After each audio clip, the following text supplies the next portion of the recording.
Ao meu irmão mais velho, George. O homem mais rico da cidade.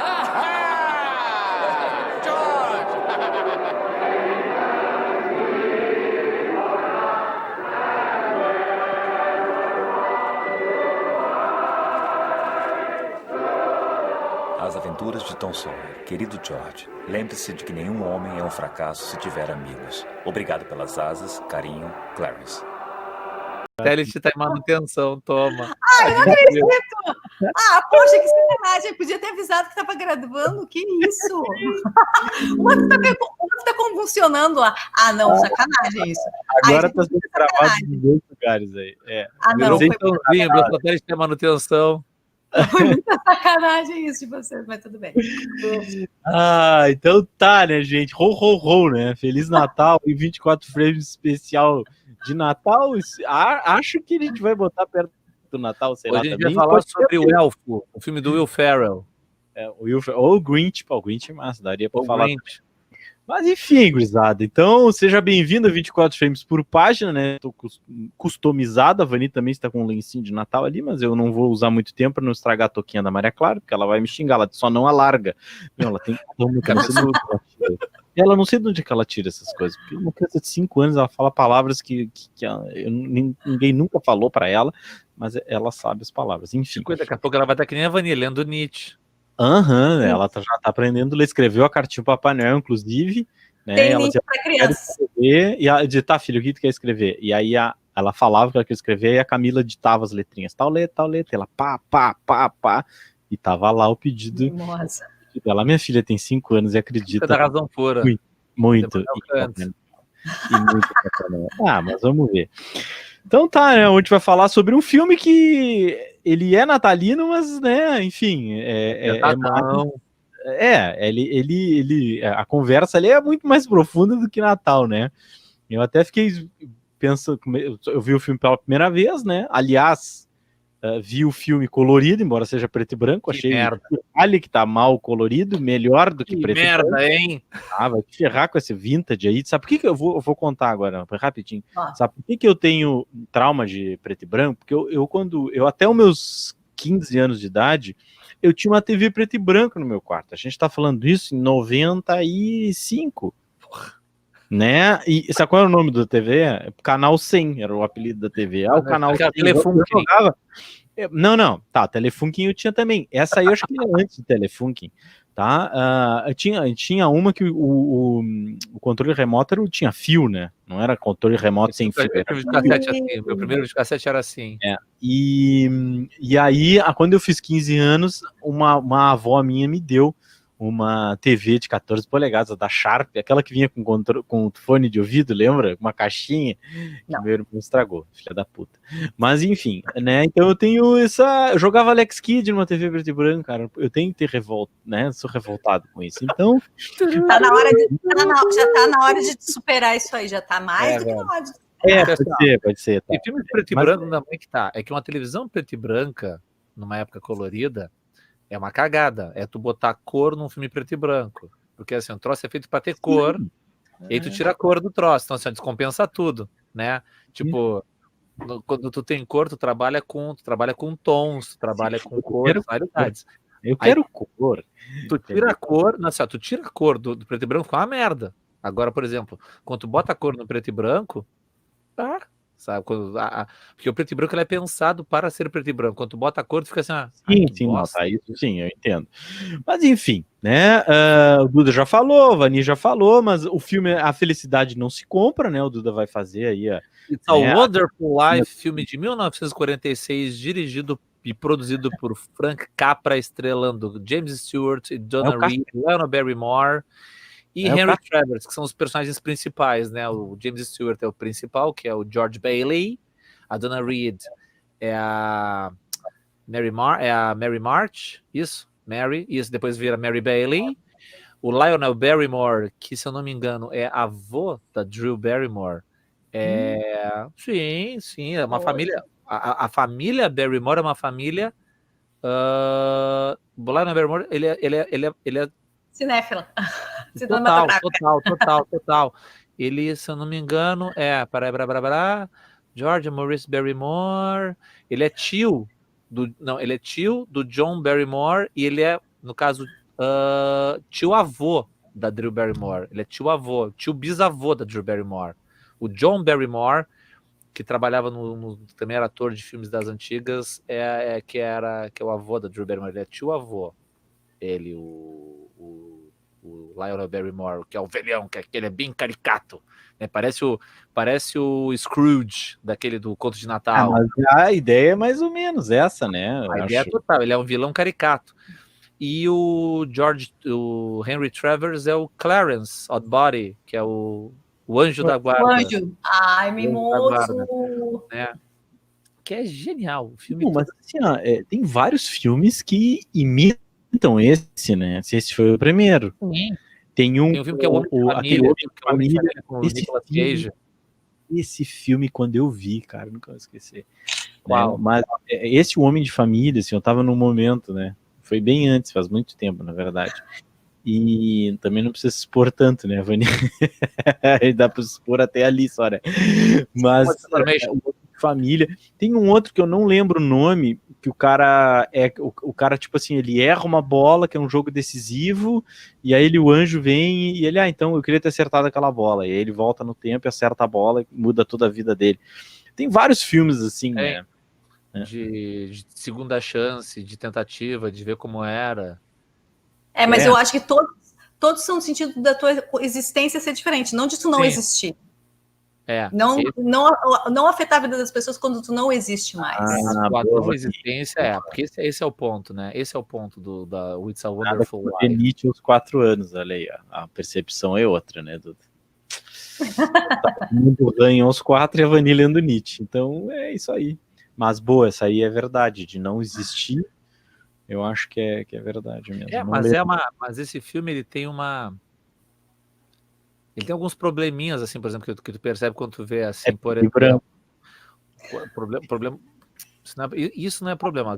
Problemas, assim, que eu digo, um pouco de roteiro, por exemplo. O Clarence aparece no início, falando com ele, depois ele fica assim, ó, tipo, acho que um bom quarto de filme ou mais, sem ser citado, e vai aparecer só mais lá perto do final, que ele é narrado. O Clarence aparece a voz do Clarence narrando, e quando ele aparece na ponte, ele passa um trechaço do filme sem aparecer, tu nem te lembra.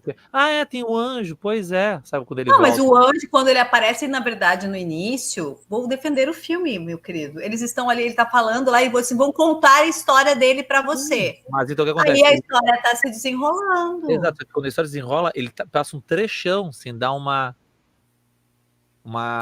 parecidinha, entendeu? Não achei isso um problema. É um pouquinho, porque fica meio de lado.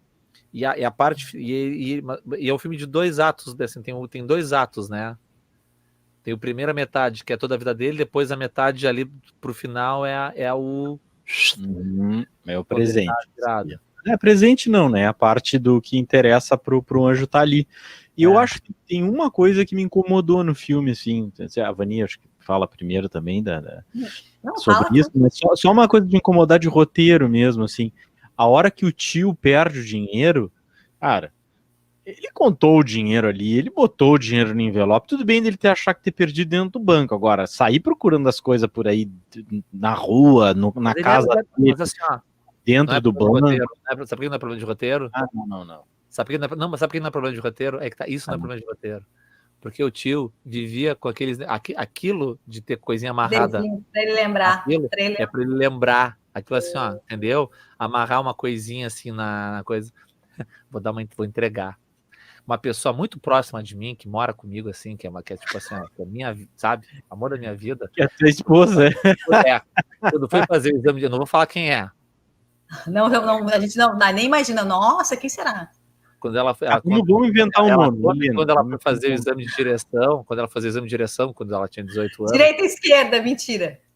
Não, quando ela fez o exame de direção, sabe o que ela fez para ela lembrar que tinha que dar seta? Ela amarrou uma cordinha no polegar, que assim, para lembrar quando ia virar que tinha que dar a seta, para sempre se lembrar de dar a seta.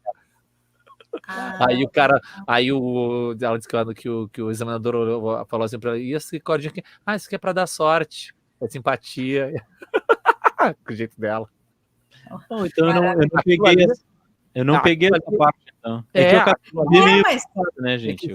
que são coisinhas, assim, ó, o roteiro, quando o roteiro é bem amarradinho, esse tipo de coisa vai te largando, assim, entendeu? O que justifica ele voltar e não se lembrar? Você fazer os passos e tal, Refazer, sim. porque ele é um cara esquecido, ele era um cara completamente absent-minded, como se fala, né? Mente ausente, em inglês, né? O esquecido, atrapalhado, né? A pessoa... Devia ter um déficit de atenção bem forte, mas na época não tinha. Sim, na ele era época esquecido de tudo que ele vivia, assim, ó.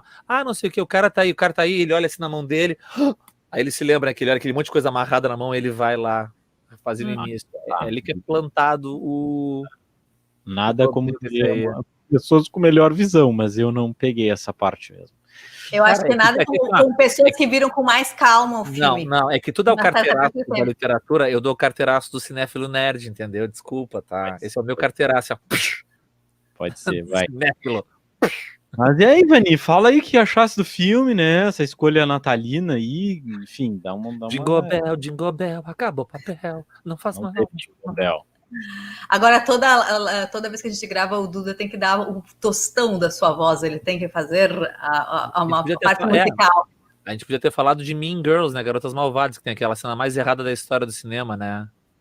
Jingle Bell, Jingle Bell, Jingle Bell Rock, é a cena mais errada da história do cinema.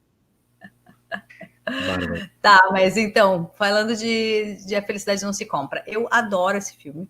Eu tenho, se eu não teria falado e comentado sobre ele, né? Estou bem acompanhada, porque Duda também gosta. E assim, a primeira vez que eu vi, eu me lembro que eu chorei litros, assim, porque ele é um filme que ele mexe na questão da tua humanidade, né? Dessa questão dos valores, de quantas vezes a gente não está sentindo que a gente está desperdiçando tempo, que a gente está desperdiçando vida, ou que a gente está fazendo coisas que são meio aleatórias, e aí a gente às vezes não percebe a grandeza do que a gente faz, o quanto que realmente as coisas que a gente faz afetam a vida do outro. Então, que são as pequenas coisas, né? No dia a dia, no cotidiano, né? Então, eu acho o filme perfeito por causa disso. Eu amo o James Stewart. Eu acho que ele é um cara fenomenal. Ele é carismático. Tem essa coisa que eu acho interessante também dos galãs antigos, que se tu comparar com os caras de hoje, eles não são bem galãs, né? Porque eles têm aquela aparência de cara mais velho, assim. Ele tá fazendo um cara novo, mas ele tem aquela coisa de ser mais velho, né? E é bem essa coisa de que tu pensar... Quem nunca parou para pensar que se estava perdendo tempo de vida ou fazendo uma coisa que não era tão bacana? Eu acho que o filme é muito humano. E o encerramento dele, o desfecho dele é incrível, porque é aquela coisa assim que às vezes a gente não sabe. Isso acontece com a gente estava se despedindo dos alunos e tal, a gente estava falando. Tu nunca sabe o quanto tu afeta uma pessoa. Aí quando aquela pessoa te demonstra isso, é tão impactante pra gente, porque a gente às vezes não percebe mesmo, né? Uma fala que a gente passa pra pessoa, um gesto, um livro, uma coisa que a gente faça. Então eu acho o filme perfeito por isso. Eu amo o filme, eu adoro. Uma curiosidadezinha a respeito do James Stewart, que é muito legal. Esse filme ele é feito em 1946. E o James Stewart ele já é um ator das antigas. Ele era piloto já, e durante a Segunda Guerra Mundial ele foi piloto da Força Americana na Europa. Ele foi piloto, né, durante a guerra. Então ele viveu a tensão da guerra, a gente que ele conhecia morreu. Esse foi o primeiro papel dele do pós-guerra. Ele voltou. Primeiro, logo, ele foi oficial dos Estados Unidos, da Força Aérea Americana, até 68, quando ele se aposentou, né, os anos de serviço dele, ele estava ainda. Se aposentou em 68, né? Ele chegou a ser general brigadeiro. Acho que é Brigadier General. E esse foi o primeiro papel. Então, tem algumas interpretações, por exemplo, aquela hora que ele explode, quando ele se desespera com o tio e tudo mais, é um pouco... Essa coisa visceral. Ele deve ter ido buscar essa coisa, assim, né, do homem acabado, do homem destruído, né, do homem sem esperança, né? É forte. Uma coisa que Bárcia, até me dá um troço quando eu vou falar, é no início, quando chega assim, criança. Aquelas as três constelações, porque isso é uma coisa muito legal do Capra. Ele não botou anjo, uma asinha, uma representação cristã, ele botou forças. Essa parte é muito legal, essa. E é muito bem feita, né? Não fica brega. Quando vê aquele pontinho, e para. É bonitinho, né? É bonitinho. Senhora, aí ele fala assim, ó, tem o senhor... o que ele tem? Ele está doente? Pior. Ele tá, como é que é, Ele- desencorajado. He's discouraged. Desencorajado. Aí, puta. Sabe? Quando a pessoa tá sem, né, tá sem ânimo, tá sem vida, tá depressiva. E é um dos primeiros filmes, olha que legal também, outra coisa que é interessante, que procurando assim o cara acha, né? Esse foi o primeiro filme a ressaltar a saúde mental masculina. Olha só. Saúde mental. E esse filme foi tão importante nisso, que na plataforma de Glasgow, uns anos atrás, eles botaram numa campanha em Glasgow, na Escócia, na plataforma de metrô de Glasgow, ali onde eles têm o Mind the Gap, né, o trem passando e tal, eles botaram falas do filme Ai, que amor. na campanha de saúde mental. Então, tipo assim, because you weren't there to save Harry, you see, George, you really had a wonderful life. Porque aquela coisa assim, o irmão dele tinha morrido, né? Tinha morrido muito jovem. Então, assim, mas meu irmão, ele é um herói de guerra. Não, cara. Porque tu não tava lá pra salvar ele. Pra salvar não ele. pôde salvar o pessoal do navio. Tá vendo só? Tu tinha uma vida maravilhosa. Então, todas as falas do filme estão ali.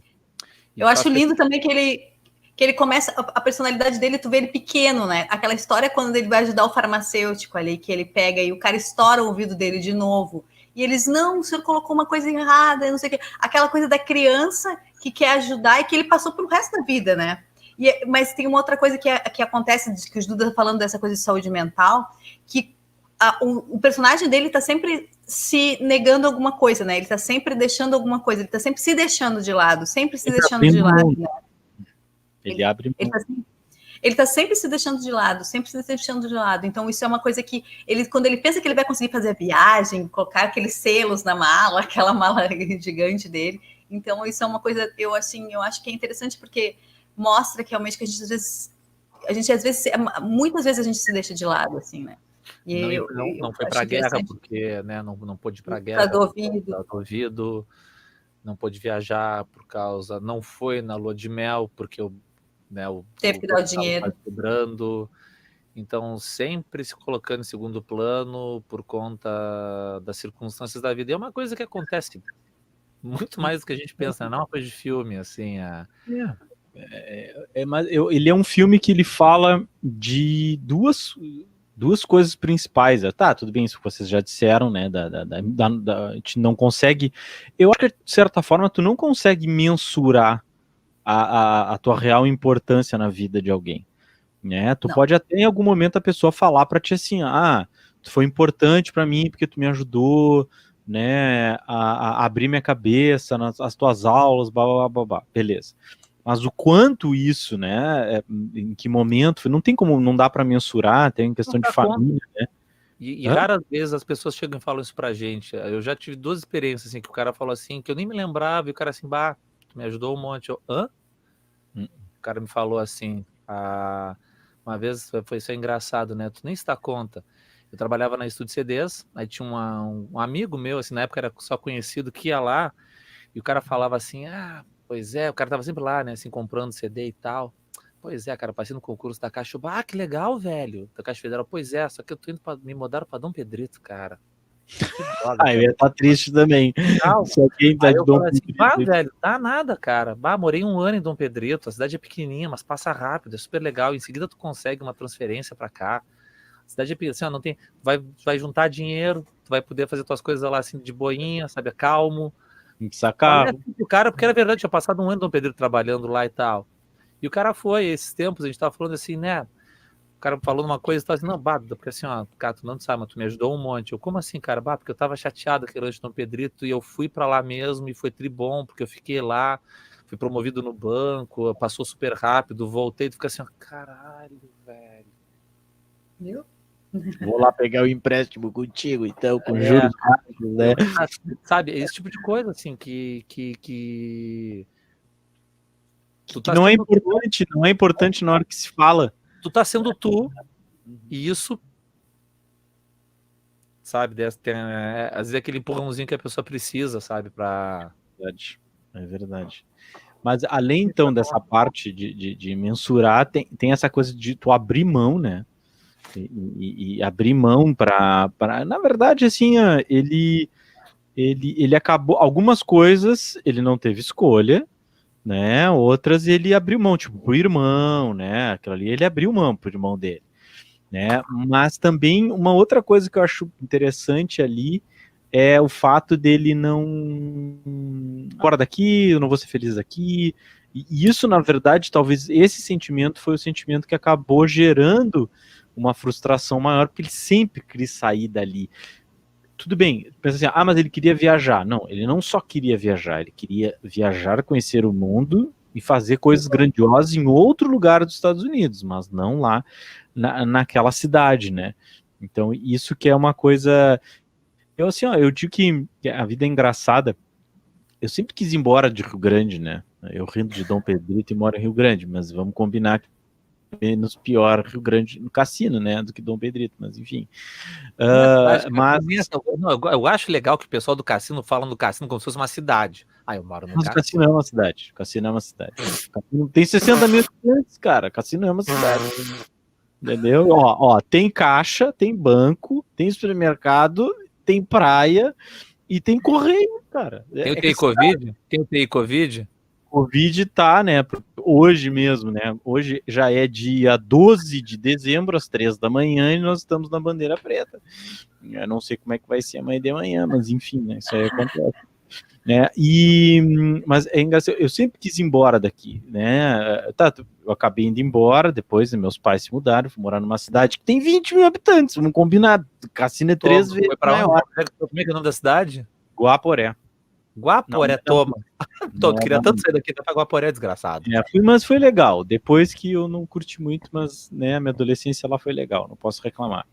Mas, então, na verdade, assim, ó, depois eu voltei para Rio Grande, né, enfim, fui fazer cursinho, né, acabei sendo pai aos 19 anos de idade, né, aquela coisa toda, faculdade, e aí quando eu me formei em 2010, eu queria muito ir embora daqui, tipo, ir embora para qualquer lugar, tanto que eu fui para Guaporé de novo.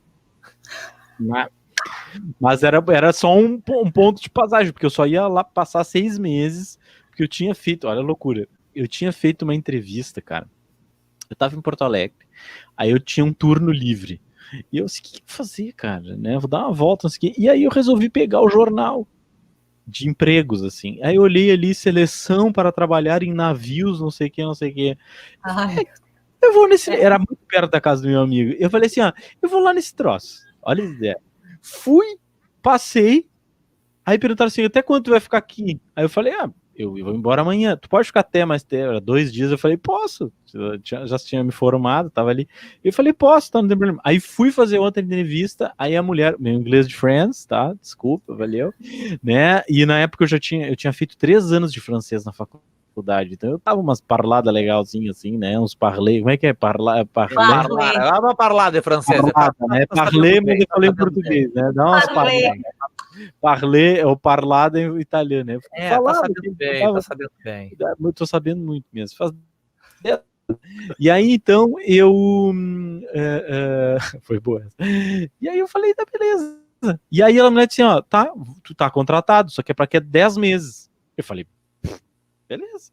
Aí voltei para Rio Grande, e aí eu tinha tentado botado, né, para ser professor substituto, aí me chamaram lá, e eu falei, vou passar 6 meses lá. Aí fui dar aula, né, e aí me fudi, né. Dar aula é uma coisa que ou tu gosta, ou tu não gosta, né, não tem muito coisa. E aí, cara, eu não fui, né, mas eu tava lá sempre pensando em sair de lá, e aí vim passar o verão aqui em Rio Grande, e aí conheci a Camila, né, e aí voltei para Rio Grande, e cá estou, né, depois desse tempo todo. Então, e eu nunca me esqueci que quando as primeiras vezes que eu queria ir embora, muito embora, e o meu avô disse assim, às vezes o problema tá na gente, não tá no lugar, né, quer muito ir embora, quem muito quer fugir, só pensa em fugir, né, então tu deixa o problema não é geográfico, né, o problema é interno. E é de certa forma o que acontece com ele. Um brinde ao meu irmão mais velho, George, o homem mais rico da cidade.